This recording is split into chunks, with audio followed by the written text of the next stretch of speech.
Today in history tayo. Ngayon ay January 16. At noong January 16, 1946, idineklara ni Pope Pius XII si Saint Anthony of Padua bilang Doctor of the Church at binigyan ng title na Evangelical Doctor.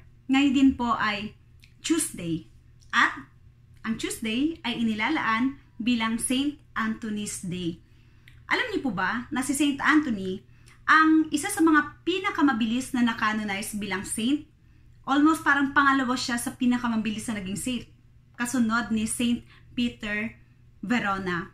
Almost 1 year or wala pang 1 year na deklara na siya bilang santo. Pero yun nga, umabot ng halos 700 years bago siya na-deklara bilang pantas ng simbahan. At dahil pinag-uusapan na lang din naman natin ngayon si Saint Anthony of Padua, marami ang nagtataka, bakit nga ba kasunod ni Mama Mary at ni Saint Joseph, si Saint Anthony of Padua ay madalas na inilalarawan bilang may hawak na baby Jesus? Ano bang kwento? So kung titingnan natin, kung palalalimin natin, sinasabi ng iba na kaya siya may hawak na baby Jesus kasi makikita sa buhay ni San Antonio ang pagtulad sa kapakumbabaan at pagiging payak, simple, at mahiligin sa bata katulad ni Jesus.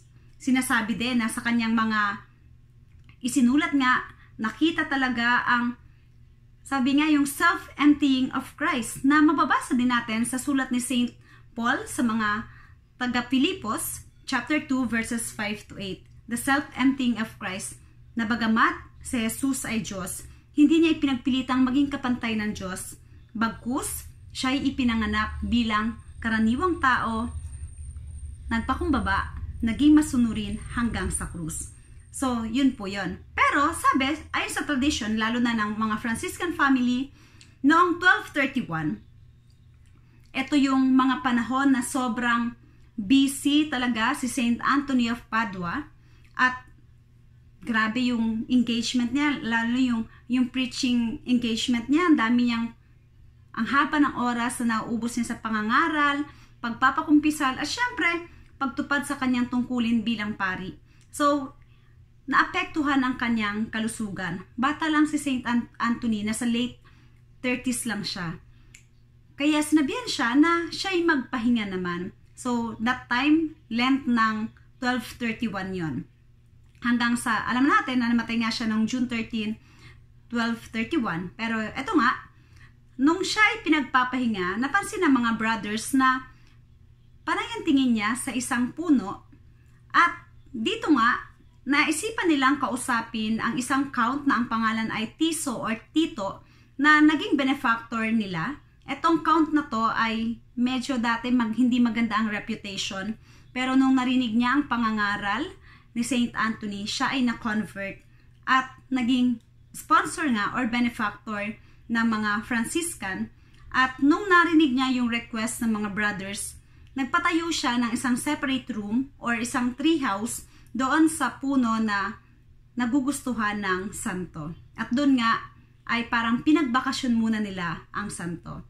Ito yung nangyari. Isang gabi, sabi nila, napadaan daw si Count doon sa lugar na yon at napansin niya na merong kakaibang liwanag na nagmumula sa kwarto ng santo. Nung una, inakala niya na baka sunog, so pinuntahan niya. At pagsilip niya sa pinto, nakita niya ang mga liwanag at dun nga, nakita niya si Saint Anthony na nakaluhod at tila ba nakakakita ng isang vision at nakita niya ang isang bata na niyayakap ang santo. Nung nalaman ito ni Saint Anthony, pinagbilinan niya si Count na huwag itong ipagkakalat kahit kanino, na tinupad naman ang Count hanggang sa mamatay nga si Saint Anthony. Sinasabi pa ng iba na bago namatay si Saint Anthony noong June 13, ay meron ulit siyang isang vision ng pagpapakita ng Panginoong Hesukristo bilang isang bata. Ano ba yung matututunan natin sa kwento ni Saint Anthony? Pinapakita sa atin na tularan natin ang pagiging bata ni Jesus, di ba? Ang Santo Niño, payak, simple, mapagkumbaba, masunurin. Katulad niya, katulad ni Saint Anthony, nawa matularan natin ang mga halimbawang ito ng ating Panginoon. At katulad ni Saint Anthony, katulad ng Panginoong Hesukristo, sana palapitin natin palagi ang mga bata kay Jesus. Mahalin nila ang Santo Niño.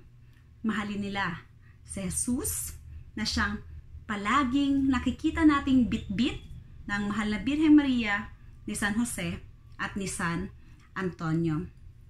At sana may natutunan tayo na yun nga, maliban sa depiction ni San Antonio na may hawak na isda, may hawak na lili, may hawak na libro, sana sa susunod na makita natin si San Antonio na may hawak na bata, maalala natin ang kwento ng pagmamahal niya sa batang si Jesus. Yun lang.